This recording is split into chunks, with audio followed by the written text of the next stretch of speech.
I apologise, Deputy Presiding Officer, for the false start.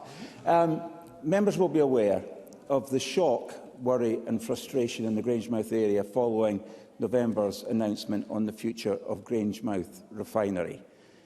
And I just want to put my cards on the table. I want to see the life of this refinery, which is actually one of the jewels in central Scotland's economic crown, extended. So I'm going to use this members' business debate to ask the Minister some specific questions which deserve her considered response. Of course, the global dynamics of oil and gas production have undergone seismic shifts, with production waning in Europe while surging in the US, China, West Africa and the Middle East. Grangemouth was built in 1924, and I acknowledge it now needs substantial investment to remain viable. PetroEnnius is looking into alternatives for the site, including an enlarged import terminal. Their deadline of spring 2025 for final decisions is little over a year away. I believe that government has a role to play in ensuring a successful future for this key part of our economy. The devolution settlement resulted in a complex intertwining of energy and net zero, meaning both governments have to work together for the sake of Grangemouth. And I want to hear an assurance. Happy to give way to Daniel Johnson. Daniel Johnson. For giving way. I just wonder if he might reflect on 2 points. First of all, while he's right about the investment required, this is still a profitable site, both according to INEOS and the trade unions, and I think that's worth reflecting on. Secondly, I wonder if he'd reflect on the fact that the global context includes a situation where the US, they've already got a committed price for things like sustainable aviation fuel, and we don't have that from the UK government. Stephen Kerr. Daniel Johnson, thank him for his intervention. He preempts some of the issues that I'm going to come on to in my speech. But I am going to make a serious point, and this is not a party political point, even though it may feel like one. I want to hear an assurance from the Minister that we aren't going to get into constitutional games playing on the future of the refinery's future. And I give way to the Minister. Minister Gillian I Martin. just simply want to say you have my absolute assurance on that. Both governments have to work together for the sake of the future of the site. Stephen Kerr. And I thank the Minister for that response.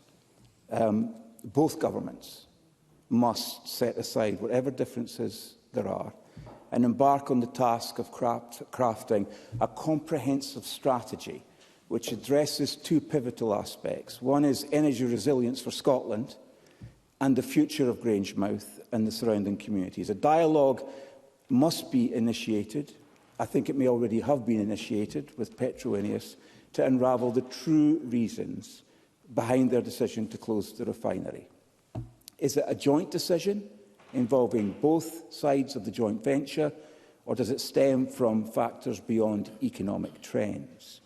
So, Deputy Presiding Officer, a key piece of work in extending the life of the refinery would be to reinstate the hydrocracker line, which has been inactive since April. Now, Daniel Johnson mentioned profitability. The hydrocracker unit is critical to the profit streams for the refinery. Now, I'm not going to pretend to be an engineer, and I don't understand the processes, but what I do get is that the hydrocracker is the critical unit which produces diesel and jet fuel. Two big, if not the biggest, profit generators for the refinery. And that hydrocracker unit has not been working for a very long time. And getting it back online is critical to keeping the refinery going. So I asked the Minister, what is the latest PetroEnnius have told her about the hydrocracker? When will it be up and running? And what are the issues preventing it from being restarted? Now, the Grangemouth Future Industry Board was set up with worthy intentions, but it is stacked with public sector bodies and there is no private sector involvement. They meet infrequently, and the last meeting only lasted for an hour. So can the Minister spell out what the Grangemouth Future Industry Board is going to deliver? What specific task does it have? What are the deadlines? How exactly does it protect the future of the refinery? Now, the workers absolutely need to be involved. Their voices need to be heard at every level, and local people and Falkirk Council all need to know what it is that the Grangemouth Future Industry Board is going to do, because that board, or a functional replacement, must get to grips with the sustainable future that's required for Grangemouth. Now, a good template for this strategy would be the UK 2070 Commission's Teesside Task Force paper, working with businesses and universities.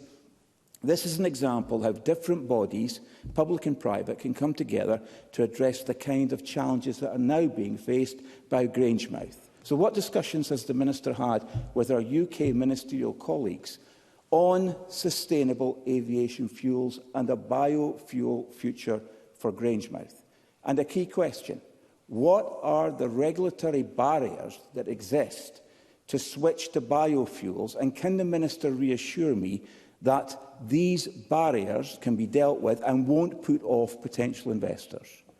My preference, as I said, is for the plant to remain operational, but if, after all avenues have been thoroughly investigated, that cannot be achieved, and if Petro-Ineos are still not willing to put in investment, or some other private investor is not willing to put in the investment to keep Scotland's only refinery operating, we need to be ready with the right plan. And we need to know the scale of the challenge we will face. And that means we need a comprehensive economic impact assessment completed as soon as possible. We need to know the scale of what it is we're dealing with. So this comprehensive economic impact assessment must look at the detail in terms of jobs, GDP, the impact on council tax revenue, national GDP, employment and other considerations. And again, the voices of workers must be heard. What timescale would... colleague give way? Yes, of course. Brian Whittle. I'm very grateful to Stephen Kerr for his analysis of what's required. Does he also recognise that currently the impact on the supply chain is yet to be established, and that is at least as important as what he's detailing there just now? Stephen Kerr. Oh, absolutely, and that's why we need the comprehensive economic impact assessment. It is a vital piece of work. So what timescale would the Minister consider practical for the delivery of an economic impact assessment? When will it be completed and published? Now, the term just transition is bandied about a lot in this Parliament. But I know from my conversations with representatives of the workforce that that term actually provides cold comfort to most workers. Yes, some jobs will be delivered fairly quickly. Some already have been. But the risk of highly skilled, highly paid workers losing their jobs, leaving the area, that is a devastating prospect for the local economy and indeed, I think, for Scotland's economy. But we must be honest and acknowledge that anything resembling a full, just transition away from fossil fuels is going to take decades. So the Grangemouth just transition right now for the workforce in that community feels like a blunt injustice. The Grangemouth Refinery is not merely an industrial facility. It is the beating heart of Grangemouth and the surrounding communities. And I implore both governments to do all they can together to keep the Grangemouth Refinery open, including giving serious consideration to government-backed investment. And finally, Deputy Presiding Officer, let us, in this place, put aside political colours and favours and work together, as we should, to ensure that the lights of Grangemouth continue to burn brightly. Thank you, Mr Kerr.